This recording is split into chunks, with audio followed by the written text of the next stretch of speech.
이혼 후 전 시어머니의 전화. 며느라, 내 남편 빚 갚아야 해. 안녕하세요. 제 이름은 미나입니다. 제 인생에서 가장 힘들었던 시기는 첫 번째 결혼이었어요. 전 남편 정우와 함께했던 결혼 생활이었죠. 저는 사랑이라 믿었던 결혼 생활 속에서 서서히 늪에 빠져들고 있었죠. 정우는 겉으로는 다정했지만 우유부단했죠. 실상은 무능력하고 무책임한 사람이었어요. 결혼 후 그의 사업은 연달아 실패했어요. 저는 그의 빚을 갚기 위해 매일 밤낮으로 일해야 했습니다. 저는 제가 사랑하는 사람을 돕는 것이라 생각했죠. 하지만 그 짐은 제게 너무 버거웠습니다.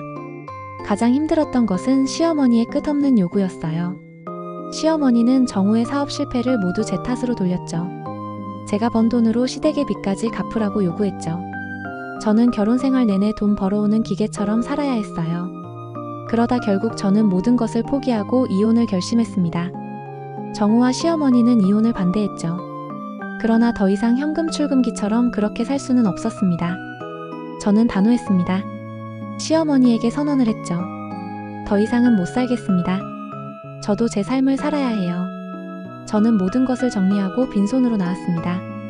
저에게 남은 것은 텅 빈 마음뿐이었죠. 하지만 적어도 그 지긋지긋한 굴레에서 벗어났다는 해방감이 있었죠. 그 무엇과도 바꿀 수 없었습니다. 한동안은 평온한 시간이 흘렀죠. 그런데 이혼 후 걸려온 전화가 또 다른 불행을 알렸죠. 끔찍한 협박의 시작이었죠. 이혼 후 저는 작은 카페를 차리고 제2의 삶을 시작했습니다. 팍팍했던 삶 속에서 저는 비로소 행복을 찾아가고 있었죠. 그렇게 평온한 시간이 흐르던 어느 날, 모르는 번호로 한 통의 전화가 걸려왔습니다. 수화기 너머로 들려오는 목소리는 전 시어머니였습니다. 며느라, 네가 정우 빚 갚아야지. 내 남편이 진 빚 5억 네가 책임져야 해. 저는 어이가 없어서 웃음이 나왔습니다. 어머님, 저희 이미 이혼했습니다. 제가 왜 그 빚을 갚아야 하죠? 하지만 시어머니는 냉정했습니다. 네가 그 빚의 연대보증을 서줬잖아. 이 서류에 내 서명이 있어. 정우가 널 믿고 해준 건데 네가 이럴 수 있니? 저는 온몸에 피가 차갑게 식는 것을 느꼈습니다. 저는 단 한 번도 연대보증을 서준 적이 없었거든요. 시어머니는 제게 빚 독촉장을 보냈죠. 그 서류에는 제 서명이 위조되어 있었습니다. 저는 모든 것이 사기라는 것을 직감했습니다. 시어머니와 전 남편은 저를 속여 거액의 빚을 떠넘기려 했던 겁니다. 저는 곧바로 경찰에 신고했습니다. 그러나 위조된 서명으로는 사기죄를 입증하기 어려웠습니다. 저는 억울했습니다. 이제 겨우 행복을 찾아가려는데 다시 지옥으로 끌려가는 기분이었어요. 하지만 저는 포기하지 않았습니다. 저는 이대로 당하고만 있을 수 없다고 생각했습니다. 그들에게 지독한 복수를 하기로 결심했죠.